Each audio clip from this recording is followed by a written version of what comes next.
नमस्कार, NDTV India पर स्वागत है आपका। मैं हूं ताबिश हुसैन। हिंसा और बवाल को देखते हुए इलाहाबाद विश्वविद्यालय के 20 दिसंबर को एक दिन के लिए इसको बंद कर दिया गया है। इससे पहले आज दिन में अच्छा खासा यहां पर हंगामा हुआ। विश्वविद्यालय के छात्र फीस बढ़ाने के मुद्दे पर प्रदर्शन कर रहे थे और इसी दौरान माहौल यहां पर बिगड़ गया। आंदोलन कर रहे छात्रों और विश्वविद्यालय के सुरक्षा कर्मियों के बीच झड़प भी हुई, पथराव हुआ और एक बाइक में आग लगा दी गई। बाद में पुलिस को यहां पर दखल देना पड़ा। ये तस्वीरें आज की उस वक्त की हैं जब ये यहाँ पर हंगामा हुआ। आप देख सकते हैं कुछ माहौल जो है वहाँ पर तनावपूर्ण बना। पुलिस को यहाँ पर बीच में दखल देना पड़ा।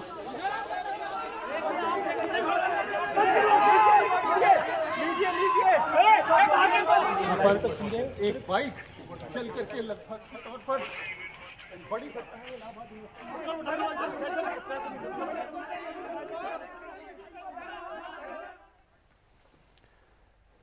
उधर आज दानापुर में पुलिस ने गैर कानूनी तरीके से शराब बनाने के एक बड़े अड्डे का पर्दाफाश किया। यह अड्डा भीड़भाड़ वाले दानापुर रेलवे स्टेशन के करीब ही है और ऐसे में सवाल यहां पर यह है कि अब तक क्या किसी की नजर इस पर नहीं गई थी या किसी हादसे का इंतजार यहां पर हो रहा था।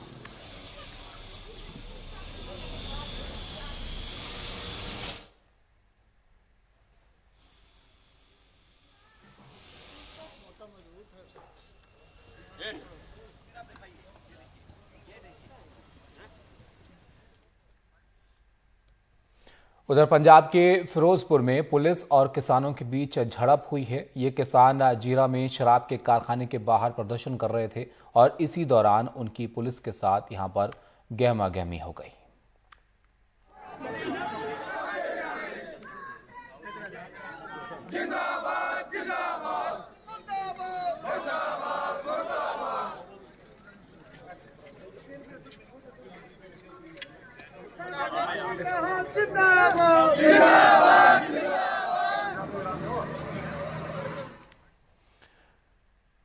अब कर्नाटक की बात करते हैं। यहां पर सावरकर को लेकर कर्नाटक में एक बार फिर से तलवारें खिंच गई हैं। विधानसभा का शीतकालीन सत्र बेलगावी में चल रहा है, जहां आधा दर्जन महापुरुषों की तस्वीरें विधानसभा में लगवाई गई हैं, जिनमें सावरकर भी शामिल हैं। कांग्रेस सावरकर के पोर्ट्रेट पर सवाल उठा रही है और इस सवाल के साथ कि राजेंद्र प्रसाद और नेहरू को बीजेपी क्यों भूल गई है। विधानसभा के अंदर जिन 7 महापुरुषों की तस्वीर बसवराज बोम्मई सरकार ने लगवाई है, उनमें हिंदू महासभा के कद्दावर नेता सावरकर भी शामिल हैं। सावरकर की मौजूदगी से कांग्रेस नाराज हो गई। विधानसभा के बाहर प्रदर्शन शुरू हो गया। Portrait Mahatma Gandhi, Basavanna, Subhash Chandra Bose, Swami Vivekananda, doctor BR Ambedkar और सरदार पटेल की है। लेकिन कांग्रेस की नाराजगी सावरकर की मौजूदगी और देश के पहले राष्ट्रपति डॉक्टर राजेंद्र प्रसाद और पंडित नेहरू को नजरअंदाज किए जाने से है। वे चाहते हैं कि हम सभा नहीं चलने दें, इसीलिए उन्होंने ये फोटो लगवाई, क्योंकि हम उनके खिलाफ भ्रष्टाचार के मुद्दे उजागर करने वाले थे। 40% स्कैंडल जैसे कई अहम मुद्दों को हम उठाने जा रहे थे। वो सब इन मुद्दों को दबाना चाहते हैं, इसीलिए वो हमें बहस नहीं करने दे रहे।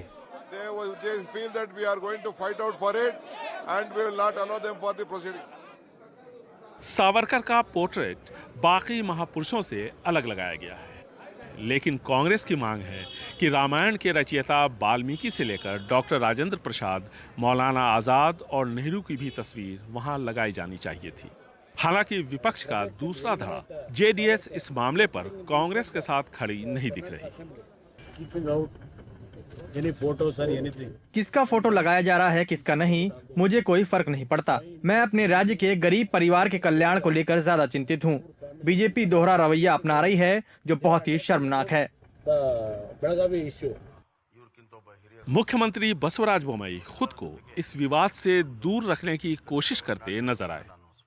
विधानसभा के अंदर क्या होता है ये स्पीकर पर निर्भर है, उसी पर स्पीकर और विपक्षी दल के नेता से बात करेंगे। सावरकर को लेकर कर्नाटक में पिछले कुछ महीनों से बहस छिड़ी है। विधानसभा चुनावों से ठीक पहले उनकी तस्वीर विधानसभा में लगाए जाने से बहस नए सिरे से शुरू हो गई। कांग्रेस के बाद दूसरी विपक्षी दल जेडीएस की सलाह है कि सत्तारूढ़ बीजेपी भटकाने की कोशिश कर रही है। इसमें उलझने से अच्छा है कि आम लोगों से जुड़े मुद्दों पर चर्चा की जाए। दोनों ही विपक्षी दल अपनी बहस का दायरा इसी के आसपास सीमित रखें। बेंगलुरु से कैमरामैन गोविंद मूर्ति के साथ निहाल Kidwai, NDTV India.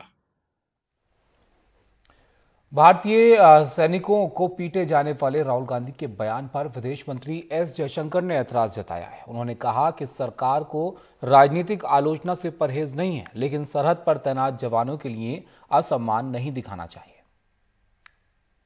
No problem if there is political differences, if there is even political criticism. I have heard sometimes that my own understanding needs to be deepened. When I see who is giving the advice, I can only bow in respect. But I think we should not directly or indirectly criticize our Jawans. Yeah. When our Jawans, sir, are standing, sir, our Jawans are standing, sir, in Yangtze, in Yangtze at 13,000 feet.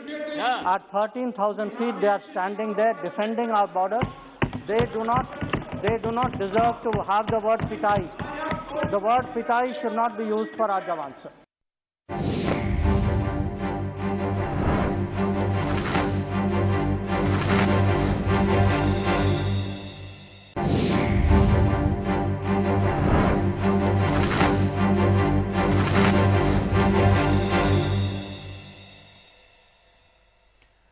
ठंड के मौसम ने दस्तक दे दी है। ज्यादातर राज्यों में पारा नीचे भी गिर रहा है और इन सब के बीच दिसंबर महीने में भी मुंबई कर गर्मी से जूझ रहे हैं। यहां पर पारा 35 डिग्री तक पहुंच रहा है।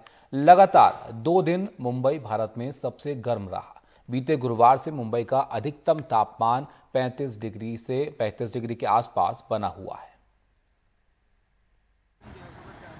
कोई छतरी थामे चल रहा है, कोई चेहरे तो कोई आंखों को ढक रहा है, तो कोई आइसक्रीम, जूस या फिर शरबत से राहत पा रहा है।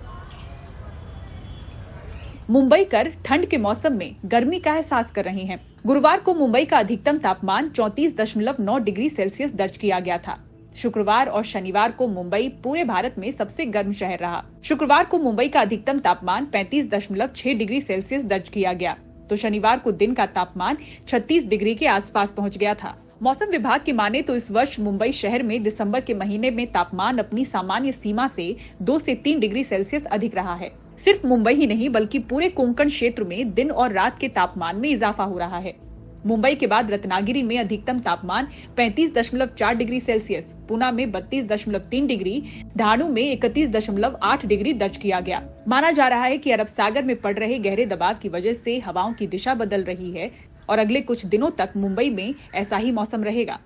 12 बजे के बाद सी ब्रीज शुरू हो जाती है, जिससे कि तापमान गिरने लग जाते हैं। लेकिन ये जो परसिस्टेंट विंड है, यानी कि जो पूर्वी दिशा से गर्म हवाएं चल रही हैं, ये लगातार चल रही हैं और ये जो सी ब्रीज है इसको भी डिले कर रही हैं। तो सी ब्रीज है वो 3 बजे के आसपास सेट हो पाती है, जिससे कि जो तापमान है वो गिर नहीं पाते। इसीलिए मैक्सिमम और मिनिमम टेम्परेचर दोनों ही ज़्यादा बने हुए हैं।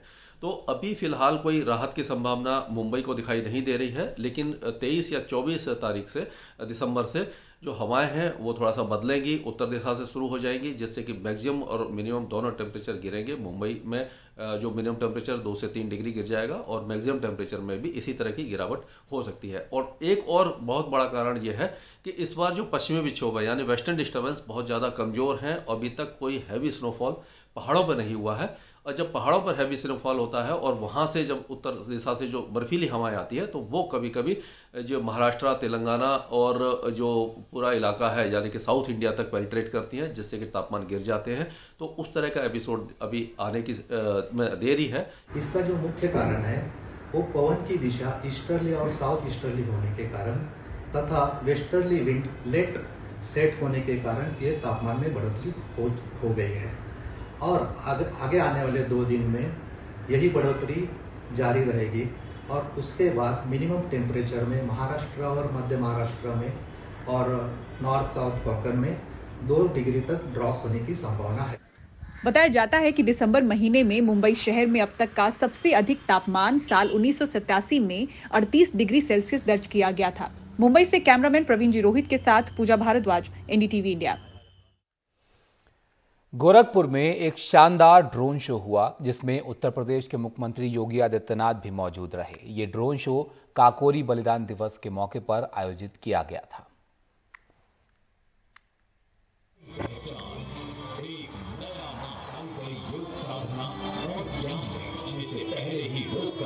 सरकारी खजाने को से 40 लोगों को गिरफ्तार कर लिया गया। भारत का उभरना सिर्फ एक हिस्से बात नहीं है, बल्कि अमर शहीदों की कल्पना और लाखों भारतीयों के आजादी का अमृत महोत्सव इन अमर बलिदानों के प्रति अपनी कृतज्ञता व्यक्त करने का महोत्सव नतीजा है। आने वाले वर्ष 2023 की